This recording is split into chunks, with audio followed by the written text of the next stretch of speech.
Café. Tepuara Teritai, représentante du groupe Tapura Wiratira à l'Assemblée de Polynésie, est notre invité café ce matin. Bonjour. Yorana Ibrahim, Yorana à tous nos auditeurs qui nous écoutent ce matin avec cette belle journée ensoleillée puisque enfin le soleil est de retour. Et de retour. Merci d'avoir répondu en tous les cas favorablement à notre invitation. Alors ce ne sont pas les sujets politiques qui manquent en ce moment. Le sommet des États-Unis et du Forum des îles du Pacifique à Washington auquel participe le président du pays, nous allons y revenir. La réunion de la 4e commission de l'ONU à laquelle participeront les indépendantistes et le budget 2024 de la Polynésie, ses orientations. Et ce sera donc prochainement à l'Assemblée le 26 octobre très exactement. Alors avant d'aller plus loin, vous avez des nouvelles de la convalescence de M. Edouard Fritsch qui a dû subir, on le sait, une intervention chirurgicale à Paris. Oui, effectivement. Donc, le président Edouard Fritsch est actuellement en convalescence à Paris, même si grâce à sa bonne constitution et puis à son bon moral, il se remet assez rapidement et on espère pouvoir le retrouver très très vite parmi nous. En tout cas, il suit ce qui se passe au Fénois constamment et donc il est très touché également par tous les messages qu'il peut recevoir des uns et des autres parce qu'effectivement, il a été énormément soutenu et d'ailleurs, il m'a demandé de remercier toutes les personnes qui lui ont adressé des messages de soutien et de rassurer tout le monde en disant qu'il sera bientôt de retour. On va entrer dans le vif du sujet avec donc ce déplacement du président du pays à Washington. Vous avez entendu Moutai Botterson évoquer les sujets qui ont été abordés. Sont des sujets importants, la pêche par exemple? Alors oui, effectivement, comme je l'ai dit dans l'interview que vous avez diffusée, c'est important. Effectivement, il faut protéger nos océans. Sauf que, évidemment, à notre sens, est-ce qu'aujourd'hui, c'est la priorité dans le contexte actuel? Alors j'entends aussi notre président dire que la critique est facile. Je lui renverrai la remarque, puisqu'il y a un an de cela, lorsque le président Edouard Fritsch s'est rendu justement à Washington, le Tavini Wiratira a été parmi ceux les plus virulents pour critiquer son déplacement. Donc là aussi, on a une mémoire très sélective. Mais bon, il est vrai qu'entretenir des bons liens, c'est important, sauf qu'effectivement, il aurait peut-être pu emmener Madame la vice-présidente ou un représentant et rester ici, parce qu'ici, il y a énormément de sujets qui restent en suspens, comme la cherté de la vie, on y reviendra certainement, on est en pleine session budgétaire, ils viennent de s'installer, donc il y a tout qui reste à faire, puisque pour l'instant, comme l'a dit Madame Nicole Sanker, il n'y a aucune orientation qui est donnée. Donc, à part éventuellement faire de la diplomatie du chéquier, on ne sait pas trop à quoi sert ce déplacement concrètement et quel intérêt concret, réel pour la Polynésie aujourd'hui. Alors en parlant des orientations, les orientations budgétaires, le débat en tous les cas, c'est pour le 26 octobre, mais avant déjà, on saura de quoi il s'agit. Oui, donc le débat devra se faire le 26 octobre, mais on devra recevoir ce qu'on appelle le rapport d'orientation budgétaire aux environs du 11-12 octobre, où là, effectivement, on verra dans ce document les orientations du gouvernement par rapport justement au budget 2024. Et à ce moment-là, effectivement, on pourra commencer à travailler. Il y aura un travail en commission.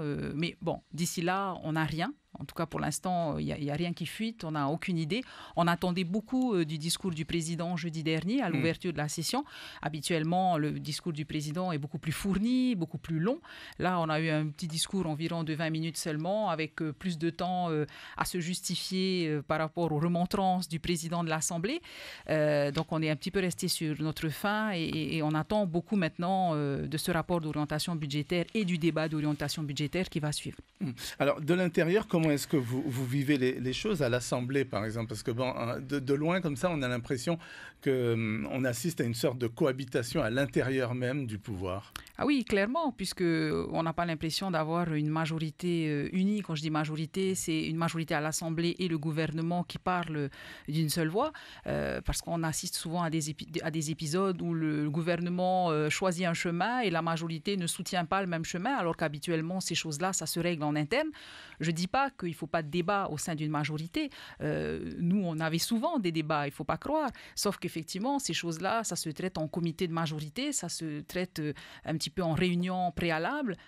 Lorsqu'on arrive ensuite à l'Assemblée, on parle d'une seule voix.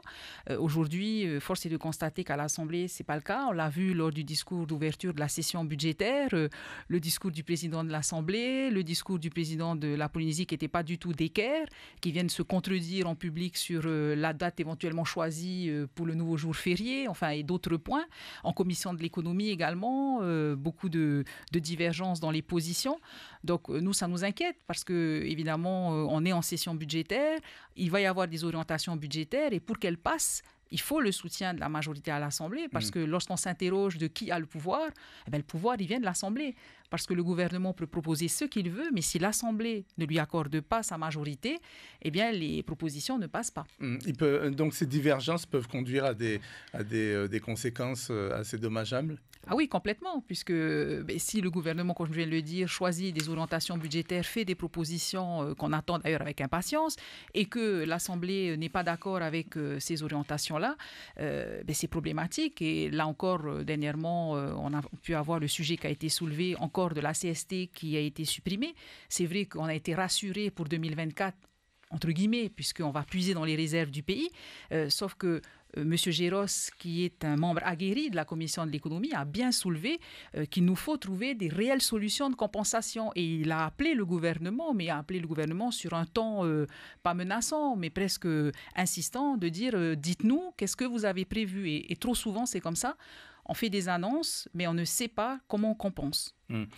Jusqu'à quel point, si on revient très vite là aux États-Unis, jusqu'à quel point est-ce que la Polynésie doit-elle pouvoir conclure des accords avec des pays, des puissances? Elle doit avoir la liberté de le faire avec qui elle veut? Alors déjà la nouveauté par rapport à l'évolution statutaire, on a la possibilité justement de participer à ce genre de réunion sans avoir l'accord de la France.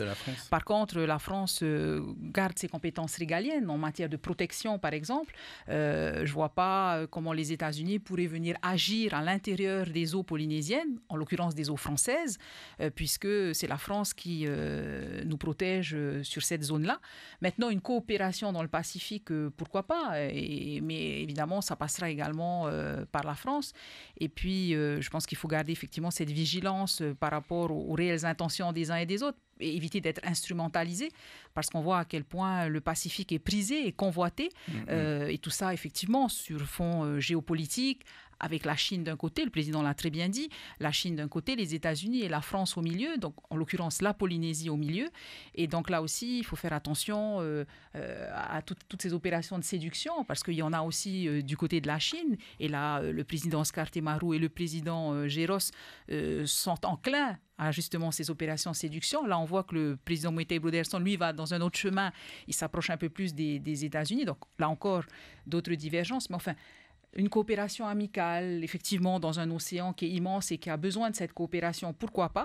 Mais on doit faire attention à la préservation de nos intérêts et surtout à revenir sur nos priorités qui sont celles à l'intérieur de notre FENUA, la cherté de la vie, l'inflation. On voit l'augmentation du coût de l'essence là, qui frappe à la porte dangereusement. Il va falloir trouver des solutions et tout ça, elle ne se trouve ni en Chine ni aux États-Unis. Elle se trouve à travers des décisions fortes à l'intérieur de la Polynésie. D'accord. Vous allez faire des propositions dans ce sens du côté du Tapura? Oui, alors on attend le rapport d'orientation budgétaire et le débat d'orientation budgétaire à suivre sert à ça, c'est-à-dire que les représentants à l'Assemblée font des propositions d'amélioration ou des nouvelles idées qui n'auront pas été mises en place. Mais au-delà d'ailleurs du budget 2024, ce qui nous surprend, c'est que par exemple pour la CST, on a un atterrissage positif prévu de plus 3 milliards d'ici la fin d'année. Donc nous, on attendait de maintenant, d'octobre à décembre, qu'il y ait des mesures pour la fin 2023 grâce à cet argent qui est disponible pour soutenir le pouvoir d'achat, pour aider justement les ménages les plus nécessiteux pour mieux consommer. Et on voit bien que rien n'est fait. Toujours pareil, on attend. Alors on n'arrête pas de nous dire attendez, donnez-nous le temps. Mais à un moment donné, il va falloir commencer à agir parce qu'ils ont tous les outils en main. Aujourd'hui, il s'agit d'agir. Et donc, c'est un message que vous adressez plus au président Broderson, au président de l'Assemblée? Non, au président Broderson, parce que le président de l'Assemblée a mis en place tout ce qu'il fallait avec la nouvelle Assemblée, puisque effectivement, il y a beaucoup de nouveaux élus qui ont été formés en matière budgétaire. Toutes les formations ont été dispensées. Donc, les élus de l'Assemblée sont prêts. Maintenant, il faut des orientations qui viennent du gouvernement et des idées qui viennent du gouvernement, sauf que force est de constater aujourd'hui qu'on est dans l'attente parce qu'il n'y a pas grand-chose, voire rien du tout. Alors, à New York, devant les Nations Unies, l'avenir institutionnel de la Polynésie va être évoqué. Les indépendantistes y seront en force, mais bon, peut-être divisés. Qu'est-ce qu'il faut attendre de cette énième rencontre à New York? Alors, comme vous le dites, c'est une énième rencontre. Alors, forcément, ils vont y aller un peu plus fort cette fois-ci, puisque c'est la première fois que le Tavini se déplace en ayant la majorité à l'Assemblée de Polynésie et en étant aux affaires. Sauf que là aussi, il faut ramener les choses à leur place. Il ne faut pas oublier que lors des dernières élections, c'est vrai, ils ont gagné les élections, mais il y a quand même 81 000 personnes qui ont choisi les autonomistes contre 64 000 pour les indépendantistes. Donc, rien qu'à travers ce chiffre, on voit bien que la Polynésie n'est pas pour l'indépendance. Donc, ils vont aller porter un message qui est le leur. Nous avons choisi de ne pas y aller parce que là aussi, en cohérence, nous estimons que les priorités sont en Polynésie, qu'il faut trouver des solutions en Polynésie avant d'aller frapper à la porte de l'ONU. On verra si la France sera présente. Elle n'a jamais été. Peut-être que pour la première fois, elle le sera. Mais là encore, comme je l'ai déjà dit, à part effectivement la décolonisation et l'indépendance, je ne sais pas en quoi on peut compter sur l'ONU. Et là encore, je ramène les choses vers la France, puisque à chaque fois qu'on a des problèmes, à chaque fois qu'on a eu besoin d'aide, c'est la France qui a été là pour nous. Je cite encore la crise Covid qu'on a vécue. C'est la France qui nous a aidés. On n'a pas reçu un franc de la part de l'ONU. Lorsqu'on a des problèmes en Polynésie, notre meilleur partenaire, ça a toujours été la France. Donc, aller à l'ONU, à part effectivement aller faire là encore de la diplomatie, ça ne sert pas à grand-chose dans le quotidien des Polynésiens. D'accord, donc vous resserrez, vous, plus le discours, en tous les cas, sur le développement ici, quoi, le développement... Complètement, et ce n'est pas du pitoïsme, comme le président l'a dit, parce qu'au contraire, c'est montrer où va nos intérêts. Et d'ailleurs, je voulais soulever que prochainement, on va avoir l'ouverture du salon de l'agriculture, ça va être jeudi, et l'ouverture du salon du tourisme, dont le président est ministre, et il ne sera pas là à ces deux moments clés, qui pourtant sont les piliers de notre économie. Et là aussi, ça nous montre à quel point on donne de l'importance à certaines choses et moins à d'autres. Lorsque vous observez donc par exemple l'évolution des choses en matière économique, qu'est-ce que vous vous dites? Que les choses se passent bien pour le moment, que le pouvoir finalement bénéficie de ce que vous avez fait avant, ou qu'il y a des investissements qui traînent? Oui, alors c'est la satisfaction, il faut le dire, du travail bien fait, parce qu'effectivement, et là, ce sont tous les acteurs économiques qui le disent, c'est pas nous. C'est grâce aux bons dispositifs qui ont été mis en place lors de la précédente mandature, à tout ce qui a été mis en place pendant la crise pour soutenir le pays, qui fait qu'aujourd'hui, la Polynésie est en bonne santé et dispose de réserves qui sont plus que confortables et dispose toujours d'une bonne image à l'international.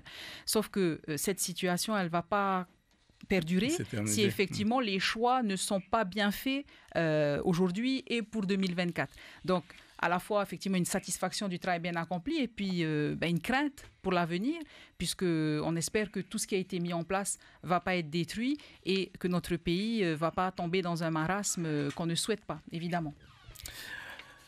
Alors, une dernière chose concernant, donc, la période des élections est passée, etc., mais au niveau du Tapura, il n'y a pas de guerre des chefs, entre guillemets, de succession annoncée. Tout va bien. Non, on n'est pas là. On se retrouve assez régulièrement. Maintenant, c'est vrai qu'avec la maladie du président, on va dire qu'à ce niveau-là, on a mis un petit peu les choses entre parenthèses. Mais non, le Tapura est toujours là. Et puis, on joue notre rôle à l'Assemblée. En tout cas, on est dans l'opposition aujourd'hui, mais on a des choses à dire et puis on contribue. On n'est pas là que pour critiquer. Je pense que mes collègues à l'Assemblée peuvent en témoigner. Lorsque nous participons aux travaux, on est effectivement dans la construction ici parce que notre intérêt n'est pas que le Tavini soit dans l'échec, puisque l'échec du Tavini serait l'échec de notre pays. Nous souhaitons le meilleur pour notre pays. Donc, c'est pour ça qu'on participera toujours de manière constructive à maintenir notre pays au meilleur niveau.